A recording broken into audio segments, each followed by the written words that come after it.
ഒരു കാലത്ത് നൂറുമേനി വിളഞ്ഞു നിറഞ്ഞു നിന്ന നെൽപ്പാടങ്ങൾ ഇന്ന് കൊയ്ത്തുപാട്ടിൻ്റെ ആരവങ്ങൾ ഉറങ്ങിയ ശ്മശാന ഭൂമിക്ക് തുല്യമായി മാറിയിരിക്കുന്നു.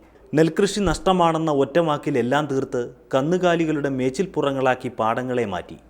പാടത്ത് മണ്ണെറിഞ്ഞ് വിത്തെറിഞ്ഞാൽ നൂറുമേനി വിളവുണ്ടാക്കാമെന്ന് നമ്മുടെ അയൽ ജില്ലകളിൽ കർഷക സംഘടനകളും കൂട്ടായ്മകളും തെളിയിച്ചിട്ടും പത്തനംതിട്ട ജില്ലയിലെ കുട്ടനാട് ഒഴിച്ചാൽ ബാക്കി പാടശേഖരങ്ങളെല്ലാം തന്നെ വെറുതെ കിടക്കുന്നു. അധ്വാനശീലം യുവതലമുറയ്ക്ക് നഷ്ടപ്പെട്ടതുകൊണ്ടോ ബ്രാൻഡഡ് അരിയുടെ ചോറ് ഇഷ്ടമായതുകൊണ്ടോ ആവാം ഇത്. വൈദേശിക സംസ്കാരത്തെ ഉൾക്കൊള്ളുവാൻ തിടുക്കം കാട്ടുന്ന പുതിയ തലമുറയ്ക്ക് മാതൃകയായി ചില ചെറുപ്പക്കാരെങ്കിലും ചില സ്ഥലങ്ങളിൽ കാർഷിക മേഖല ജീവിതമാർഗമാക്കിയിരിക്കുന്നതിൽ അഭിമാനിക്കാം. ഒരു നാടിൻ്റെ വിശപ്പകറ്റുന്നതിൽ നിർണായക പങ്കുവഹിച്ചിരുന്നു പാടശേഖരങ്ങൾ. കൂടുതൽ അധ്വാനം വേണ്ടാത്ത മറ്റ് കൃഷികൾക്കായി ഇന്ന് ഈ പാടശേഖരങ്ങൾ വഴിമാറിയിരിക്കുന്നു. നെൽകൃഷിക്ക് ആവശ്യമായ ജലലഭ്യതയും മറ്റ് അടിസ്ഥാന സൗകര്യങ്ങളൊക്കെ ഉണ്ടെങ്കിലും നെൽകൃഷിയെ പ്രോത്സാഹിപ്പിക്കുവാൻ കൃഷി വകുപ്പിനും താൽപ്പര്യമില്ല എന്ന് പറയാം.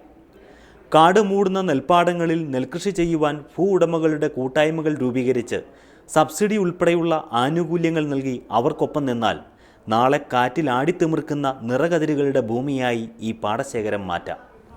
News bureau, Ranni.